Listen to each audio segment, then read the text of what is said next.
In Brazil, thousands have been displaced due to a cyclone that ravaged the southern part of the country. Fatalities have also been reported. Margareth Parcasio will give us more details. On Tuesday, officials say at least 21 have died from the extratropical cyclone that battered southern Brazil, particularly in the state of Rio Grande do Sul.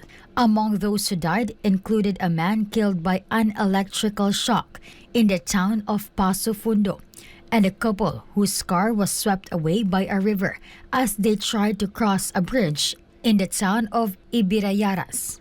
In addition to the 21 fatalities, reports say one death was also confirmed in the neighboring state of Santa Catarina. Authorities said the state of Rio Grande do Sul saw hail and more than 300 millimeters or almost 12 inches of rain in less than 24 hours. Since the severe weather began Monday, reports say thousands have been displaced, and the city hall at Mukum recommended that residents seek out supplies to meet their needs for the next 72 hours, as authorities warn more flooding is possible with more rain forecast from Thursday. Rio Grande do Sul Governor Eduardo Leite said that about 60 cities were affected by the storm, and Mukum City Mayor Matius Trojan, quote, "There are still people missing. The death toll might climb higher," end of quote. However, President Lula da Silva said the federal government is ready to help. Currently, many of those affected are still without contact. It can be noted that around 10 million of Brazil's 203 million population are at risk of landslide or flooding due to the areas they live in. Reporting, this is Margareth Parcasio, SMNI News. Among the key topics discussed during the press conference of Russian President Vladimir Putin and Turkish President Recep Tayyip Erdogan is the future of the Black Sea grain deal. Berhil Paba reports.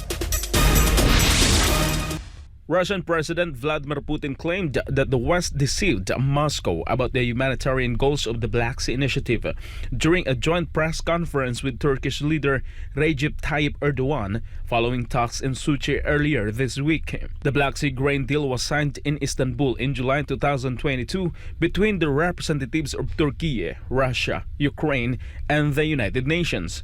It has been extended multiple times but expired on July 17, 2023 after Russia pulled out of the deal, saying that their side of the agreement was not being implemented.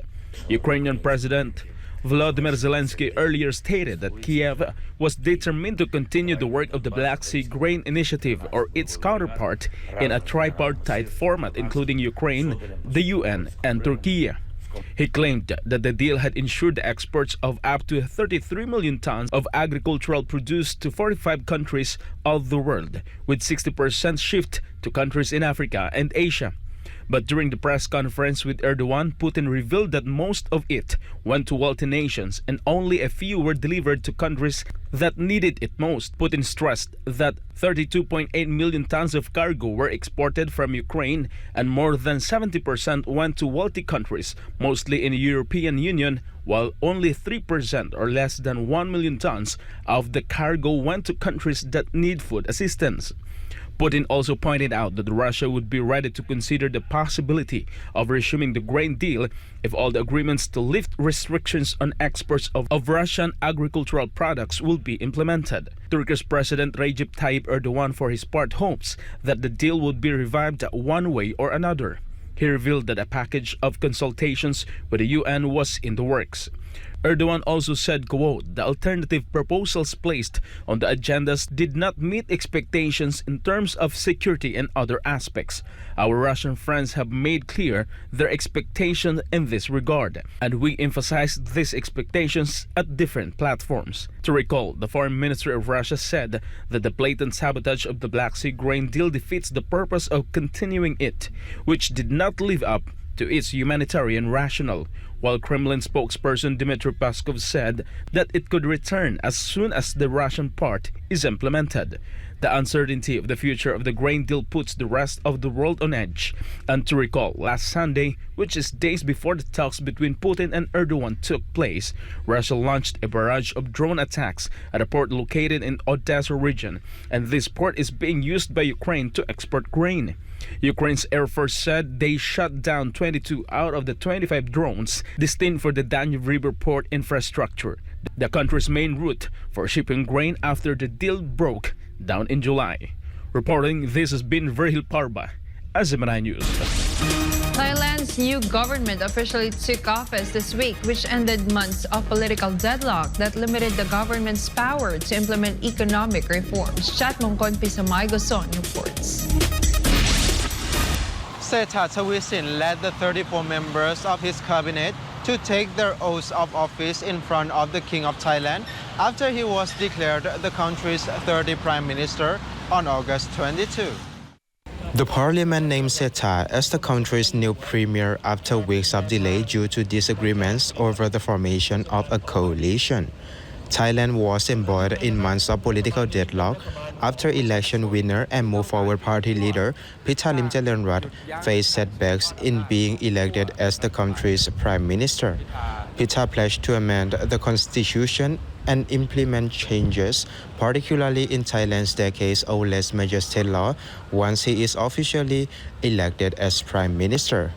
However, the election winner failed to get the necessary votes to win the post and encountered strong opposition from the conservative military-backed Senate. The setback forced its strongest allied Pheu Thai party to break the coalition and form its own, which comprises 11 parties. Seta was one of the 3 prime ministerial candidates under Pheu Thai. In his inaugural address, the 61-year-old real estate tycoon said he would formally unveil his policy agenda next week and pledged to lead a government for the people. The oath-taking ceremony was witnessed by Thailand's King Maha Vajiralongkorn and Thailand's Queen Suthida at Dusit Palace in Bangkok on Tuesday, September 5. Aside from being Prime Minister, Seta will also serve as the Finance Minister of Thailand.